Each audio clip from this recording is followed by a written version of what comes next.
السلام علیکم ورحمۃ اللہ وبرکاتہ نحمده ونصلی علی رسولہ الکریم اما بعد۔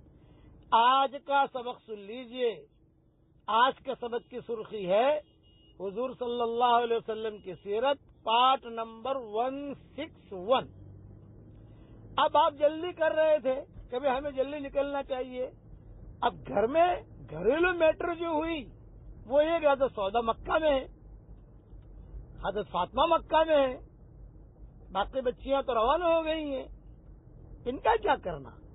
پھر حضرت ابو بکر کی بیٹی عائشہ مکہ میں ہے، حضرت اسماء مکہ میں ہے، ام رومان مکہ میں ہے۔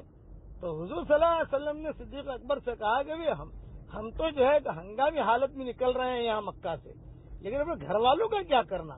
تو خود حضور نے کہا بھائی اللہ مالک ہے، ان کو یہی چھوڑ دو، ان کو ساتھ مت لو، اس لیے کہ ان کو ساتھ لینے سے ابھی کوئی فائدہ نہیں ہے، ابھی تو ہم خود بے یار و مددگار ہیں۔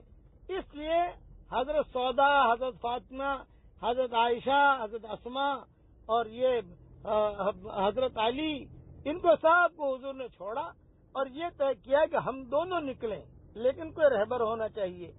ایک رہبر ملا، مشرک تھا، لڑکا تھا وہ، چنانچہ صدیق اکبر اس رہبر کو لے کر حضور صلی اللہ علیہ وسلم کے پاس آئے۔ اب یہ مشورہ کر رہے ہیں، حضور صلی اللہ علیہ وسلم ہے، حضرت ابوبکر ہے، وہ رہبر مشرک تھا۔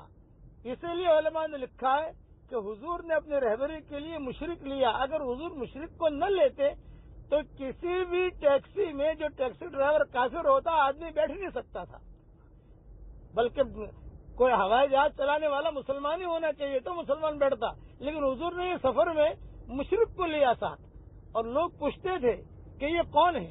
بھئی تم دونوں کو تو ہم جانتے ہیں، ابوبکر ہے اور حضور صلی اللہ علیہ وسلم ہے، یہ تیسرا آدمی کون ہے؟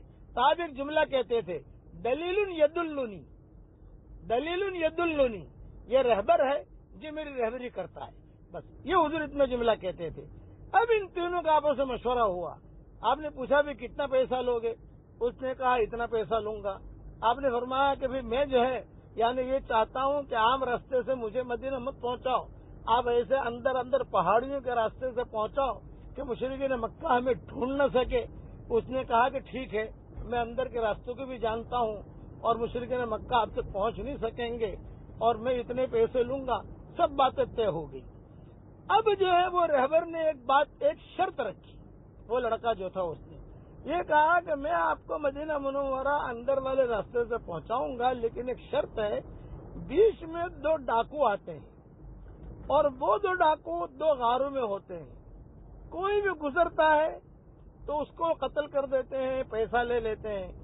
تو میری تو ان کے ساتھ سیٹنگ ہے، جب قریب سے گزروں گا تو مجھے تو کچھ کہیں گے نہیں، لیکن آپ دونوں تھوڑا سا اپنا خیال رکھ لینا۔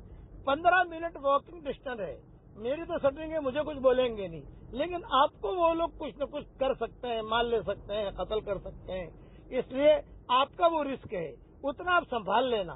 تو حضور نے فرمایا ٹھیک ہے۔ جب حضور نے فرمایا ٹھیک ہے تو وہ بغیر ٹینشن میں آ گئے، حضرت آپ کہہ رہے ہیں ٹھیک ہے، وہاں جنگل میں کون آئے گا ہمارے پاس بچانے کے لیے؟ وہ جنگل ہے اور وہاں تو 2 ڈاکو ہے، اور آپ نے اتنا کہہ دیا کہ ٹھیک ہے، تو حضور نے فرمایا گھبراؤ مت، اللہ ہماری مدد کرے گا، اب جلدی سے نکلنے کی ترتیب کرو۔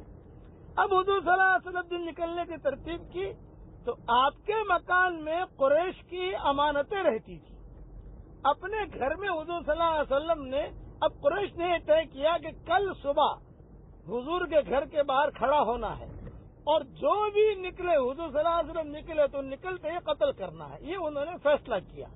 وہی کے ذریعے سے حضور صلی اللہ علیہ وسلم کو پتہ چل گیا کہ کسی بھی حال میں آج نکل جاؤ، کل انہوں نے پلاننگ کر لی ہے، باہر نکلیں گے، قتل کریں گے۔ چنانچہ حضور صلی اللہ علیہ وسلم نے حضرت علی کو بلایا اور حضرت علی کو بلا کر کہا کہ دیکھ بھائی، میں اور ابوبکر تو جا رہے ہیں، تم یہاں رات گزارو میرے کمرے میں، اور قریش کی امانتیں ہیں، قریش کو پہنچا دینا، اور مدینہ منورہ آ کر میری ملاقات کرنا۔ اتنا جملہ حضور نے کہا کہ مدینہ منورہ آ کر میری ملاقات کرنا۔ حضور صلی اللہ علیہ وسلم، ابوبکر یہ گھر سے نکلے تو مشرکین مکہ کھڑے تھے تلوار لے کر کہ جو نکلے گا قتل کریں گے۔ تو آپ صلی اللہ علیہ وسلم ایک آیت پڑھتے ہوئے نکلے، وَجَعَلْنَا مِن بَيْنِ أَيْدِيهِمْ سَدًّا وَمِنْ خَلْفِهِمْ سَدًّا فَأَغْشَيْنَاهُمْ فَهُمْ لَا يُبْصِرُونَ. یہ آیت پڑھتے ہوئے نکلے. بعض کتابوں میں لکھا ہے کہ بالکل قریب سے نکلے لیکن وہ حضور صلی اللہ علیہ وسلم کو دیکھ نہیں سکے. بقیہ تفصیل کل انشاءاللہ پوری کروں گا.